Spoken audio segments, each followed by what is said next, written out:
जब तक तोड़ेंगे नहीं तब तक छोड़ेंगे नहीं। Wow, what a dialogue, what a dialogue by Dashrath Manjhi.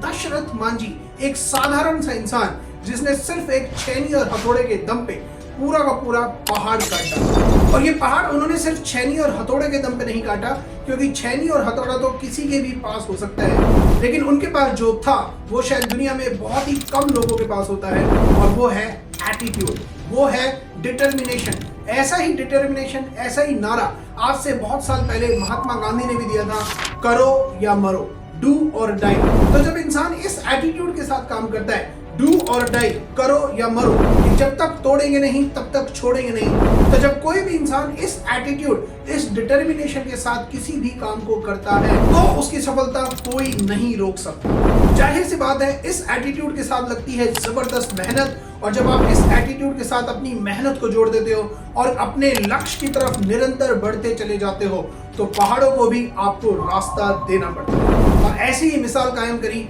Dashrath Manjhi ने। सिर्फ एक छेनी और हथौड़े के दम पे पूरा पहाड़ काट डाला। एक ऐसा आदमी जिसने 22 साल, अपने जीवन के 22 साल इस पहाड़ के नाम समर्पित कर दिए। 22 साल बहुत लंबा समय होता है माय डियर फ्रेंड्स। अपनी पूरी जवानी इस इंसान ने इस पहाड़ के नाम कर दी और उस पहाड़ को बीचों बीच से चीर डाला।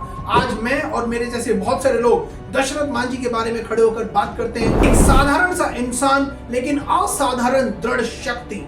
कहां से आती है ऐसी दृढ़ शक्ति? ऐसी दृढ़ शक्ति आती है जब आपको एग्जैक्टली मालूम हो कि आपको करना क्या है, जब आपका गोल एकदम क्लियर हो, जब आपका विजन एकदम क्लियर हो, जब आपको एग्जैक्टली मालूम हो कि आपको क्या करना है और आप पूरी तरह से उसके लिए समर्पित हैं और किसी भी सूरत में गिव अप करने के लिए तैयार नहीं है। इसके लिए डेफिनेटली आपके ब्रेन की कोर स्ट्रेंथ आपको सपोर्ट करती है। और इस तरह का दृढ़ संकल्प, इस तरह का जबरदस्त एटीट्यूड इंसान का हर फील्ड में नहीं हो सकता।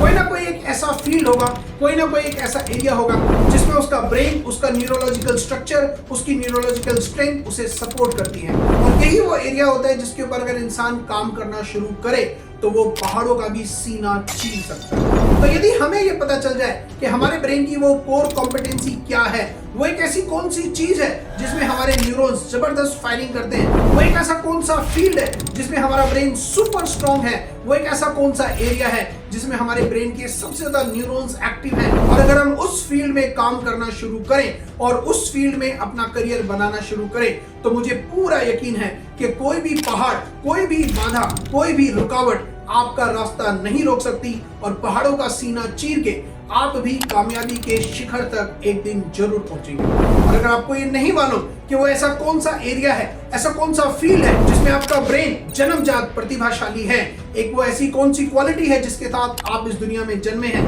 यदि आप उस क्वालिटी को पहचान लें और अपना जीवन उस पर समर्पित कर दें, तो मुझे पूरा विश्वास है कि आप शिखर तक अवश्य पहुंचेंगे और इतिहास के पन्नों में आपकी कामयाबी एक सुनहरे अक्षर से लिखी जाएगी। और अगर आपको नहीं मालूम कि आपके ब्रेन की वो एक ऐसी कौन सी स्ट्रेंथ है, वो एक ऐसा कौन सा फील्ड है, वो एक ऐसा कौन सा हुनर है जिसके साथ आप इस पृथ्वी पर जन्मे हैं, तो उसके लिए हम आपको रिकमेंड करेंगे एक साइंटिफिकली प्रूवन असेसमेंट जिसका नाम है आइरिस एनालिसिस। तो आज ही अपना या अपने बच्चों का आइरिस एनालिसिस कराइए, अपने बच्चे की कोर कॉम्पिटेंसीज को आइडेंटिफाई कीजिए, उसके ब्रेन की कोर स्ट्रेंथ को आइडेंटिफाई कीजिए और उसके ऊपर काम कीजिए, और फिर आप देखिए किस तरह से आपका बच्चा आसमान की ऊंचाइयों को छूता है और किस तरह से आपका बच्चा कामयाबी के शिखर तक पहुंचता है और किस तरह से उसकी कामयाबी सुनहरे अक्षरों में लिखी जाती है। तो यदि आप भी अपने जीवन में या अपने बच्चे के जीवन में कामयाबी के 4 चांद लगाना चाहते हैं, तो उसके लिए गो फॉर आइरिस एनालिसिस।